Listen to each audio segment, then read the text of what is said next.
ଗୋଟିଏ ଗାଁରେ ଦୁଇ ଜଣ ସାଙ୍ଗ ରହୁଥିଲେ।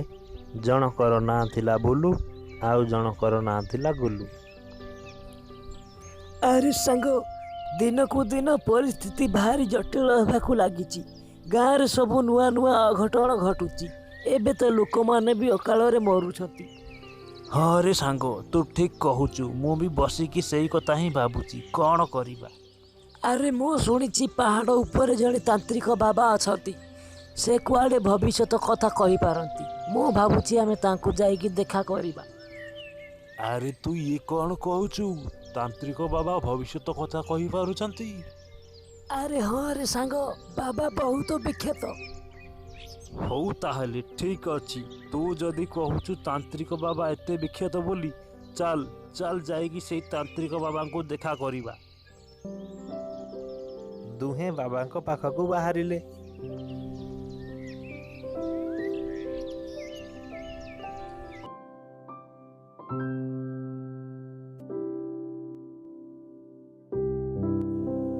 ଆରେ ସାଙ୍ଗ, ଆଉ କେତେ ବାଟ ରହିଲା? ଆଉ କେତେ ବାଟ ଆମକୁ ଚାଲିବାକୁ ପଡ଼ିବ?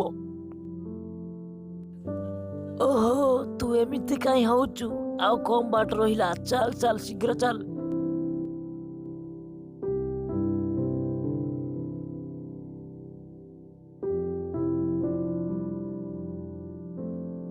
ଆରେ ମୁଁ ଶୁଣିଥିବା ଅନୁସାରେ ଏଇଟା ତ ସେଇ ଜାଗା। ବାବା ଆଖପାଖରେ ଥିବେ, ଚାଲ ଖୋଜିବା। ହେଇ ସେପଟେ କିଏ ଥିଲା ଭଳି ଲାଗୁଛି। ଚାଲ ଯାଇକି ଦେଖିବା।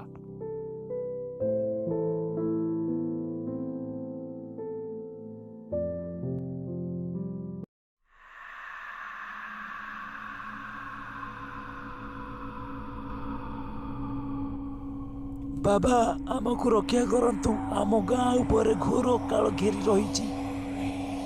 ହଁ ବାବା, ଆମ ଗାଁରେ ଦିନକୁ ଦିନ ଭାରି ଅଘଟଣ ଘଟୁଛି। ଲୋକମାନେ ଦିନକୁ ଦିନ କୁଆଡ଼େ ଗାୟବ ହେଇଯାଉଛନ୍ତି। ମୁଁ ସବୁ ଜାଣିପାରୁଛି, ମୁଁ ସବୁ ଦେଖିପାରୁଛି। ତମ ଗାଁ ଉପରେ ଗୋଟେ ଡାହାଣୀର କାଳ ଛାୟା ପଡ଼ିଛି। ସେ କାହାକୁ ବି ଛାଡ଼ିବନି। ହେ ଭଗବାନ, ଡାହାଣୀର କାଳ ଛାୟା ପଡ଼ିଛି। ବାବା, ଏ ବିପଦରୁ ବଞ୍ଚିବାକୁ କ'ଣ କିଛି ଉପାୟ ନାହିଁ? ଅଛି, ଉପାୟ ଅଛି। ଅମାବାସ୍ୟା ରାତିରେ 7ଟା ଗର୍ଭବତୀ ମହିଳାଙ୍କୁ ଏକା ସାଙ୍ଗରେ ବଳି ଦେବାକୁ ପଡ଼ିବ। ତାହେଲେ ଯାଇ ତୁମେ ଏ ବିପଦରୁ ରକ୍ଷା ପାଇପାରିବ। ବାବା, ଆପଣ ଏ କ'ଣ କହୁଛନ୍ତି? ଗର୍ଭବତୀ ମହିଳାଙ୍କୁ ବଳି ଦେବାକୁ ପଡ଼ିବ? କିନ୍ତୁ ବାବା, ଏହା କ'ଣ ସମ୍ଭବ ହୋଇପାରିବ? ବାବା, ତା ଛଡ଼ା କ'ଣ ଆଉ କିଛି ଉପାୟ ନାହିଁ?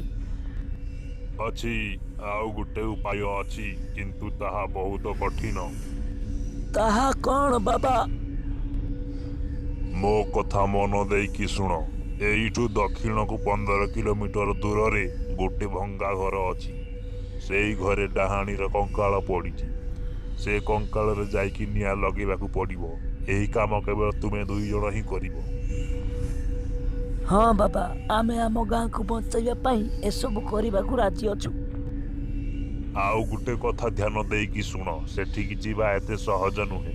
ତୁମେ ଯିବା ବାଟରେ ସେ ଡାହାଣୀ ତୁମକୁ କ୍ଷତି ପହଞ୍ଚାଇବାକୁ ଚେଷ୍ଟା କରିବ।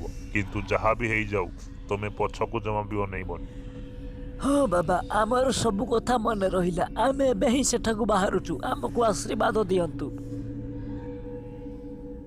ବିଜୟ ଭବ। ବାବାଙ୍କଠୁ ଆଶୀର୍ବାଦ ନେଇ ଗୁଲୁ ଆଉ ବୁଲୁ ବାବା କହିଥିବା ଅନୁସାରେ ଦକ୍ଷିଣ ଦିଗ ଆଡ଼କୁ ଚାଲିଲେ।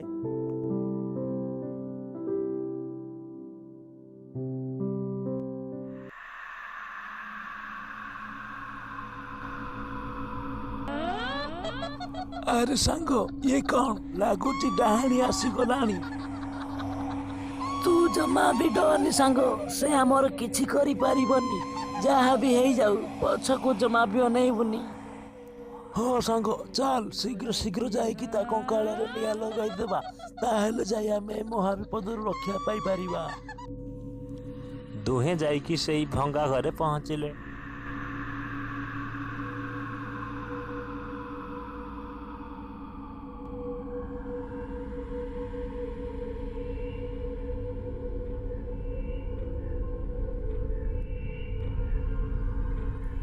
ହେଇ ସେଇଠି ଅଛି ଡାହାଣୀର କଙ୍କାଳ। ଶୀଘ୍ର ଶୀଘ୍ର ନିଆଁ ଲଗା।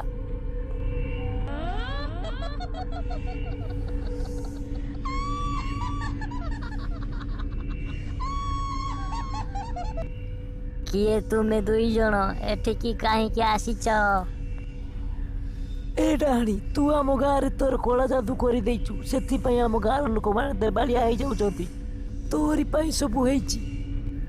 ଛାଡ଼ିବିନି, କାହାକୁ ବି ଛାଡ଼ିବିନି। ସମସ୍ତଙ୍କୁ ଖାଇଦେବି, ଆଉ ଏବେ ତମ ଦୁଇ ଜଣଙ୍କୁ ବି ମାରିଦେବି।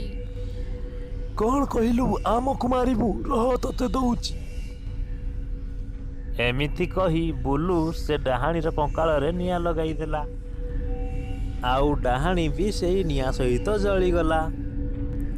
ସାଙ୍ଗ, ଡାହାଣୀର କଙ୍କାଳ ତ ଜଳିଗଲା, ଏବେ ସବୁ କିଛି ଠିକ ହୋଇଯିବ। ଚାଲ ଘରକୁ ଯିବା। ହଁ ସାଙ୍ଗ, ଚାଲ ଘରକୁ ଯିବା।